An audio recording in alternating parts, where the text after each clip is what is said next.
rautatieharrastaja. Mä en oo lehtitoimittaja, mä oon rautatieharrastaja.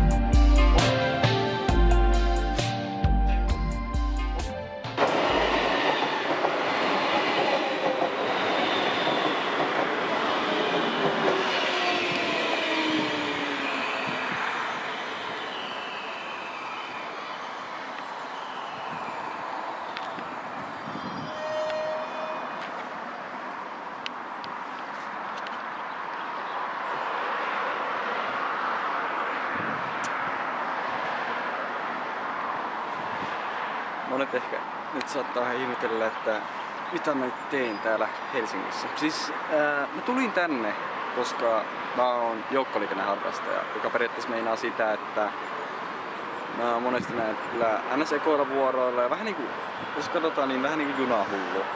Että pitää olla kaikenlaista niinku junan tyyppistä tavaraa ja kuvata junia ja tänne siis niinku joukkoliikennettä silleen. Ja mä oon sitä Helsingin metrossa sen takia, koska tänään järjestetään tämmönen äänestys, siis tänään on siis tämä erikoinen testipäivä, että tänään ajetaan Helsingin metroa tiheällä vuorovälillä. Ja tänään myöskin näitä, siis niinku näitä uusia metrojunia liikenteessä, näitä M300-sarjan metrojunia.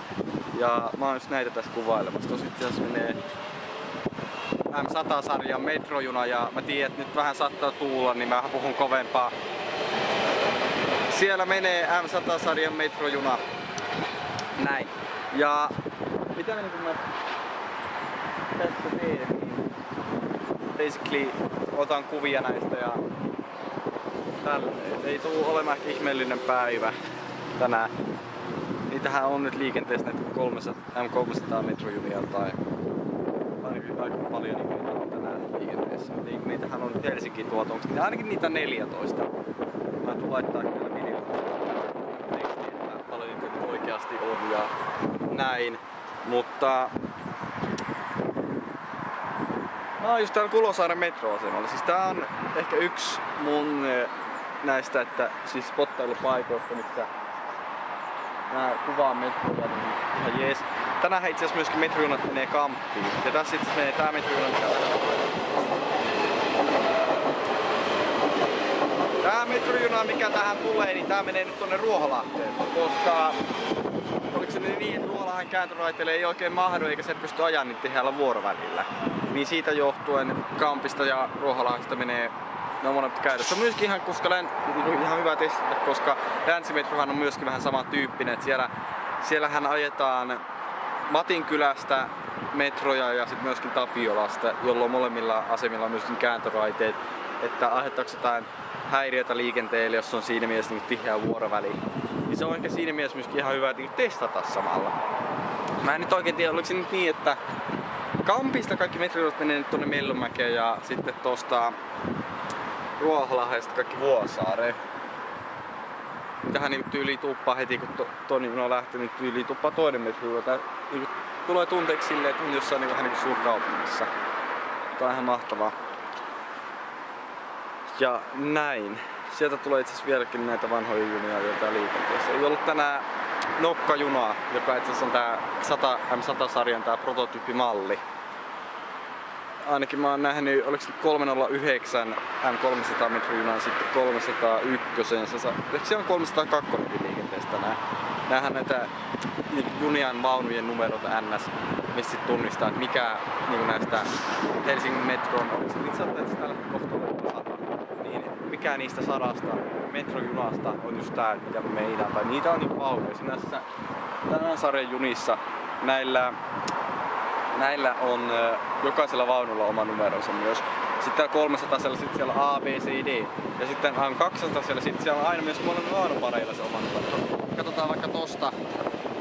Niin siinä näkee noin valkoiset, niin siinä missä on toi junan numero tossa. Niin sillä tunnistaa, että mikä juna on kyseessä. Ja aina haluan myöskin ihan sanoa vinkkinä, että jos teette jotain ilmoitusta jonnekin, kannattaa aina muistaa, että mainitte tämän junan numeron. Koska ilman sitä ei tiedetä, että mitä junaa sä oikein meinaat. on se ihan hyvä myös kertoa, että mistä sä oot lähtenyt tai näin, jos sulla on esimerkiksi joku ongelma ollut metrossakin ja näin. Sitten tulee kamppiin tää metro. Nää on aika harvinaisia, että tulee niinku kampin ruutu näkyy. Harvinaista on myös se, että metrojunan ruudulla näkyisi Itäkeskus. Mä oon nähnyt Itäkeskuksen ja mulla on kuviakin siitä. Ois laittaa joku, saa sen jostain arkistoista löydettyä. Mut tossa tähän menee nyt tonne kamppiin. Mulla on näitä kuvia vähän ja näin.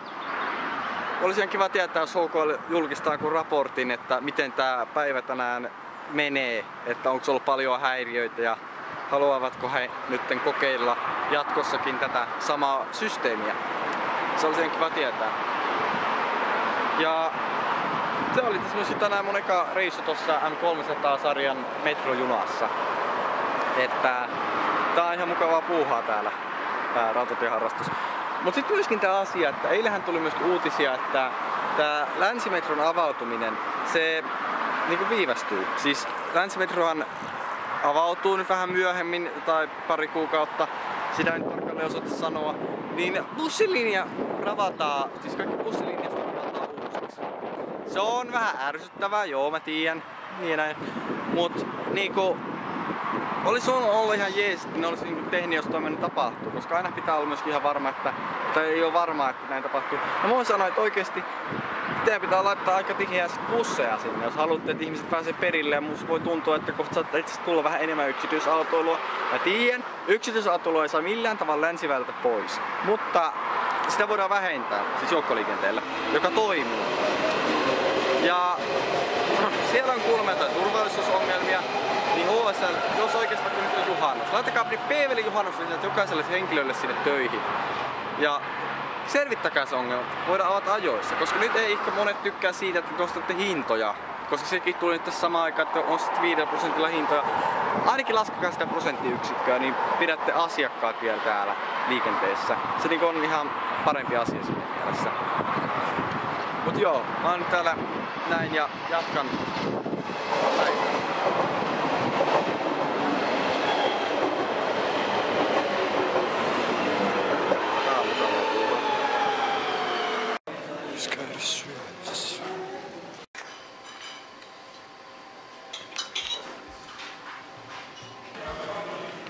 Lähetään sitten kotiin.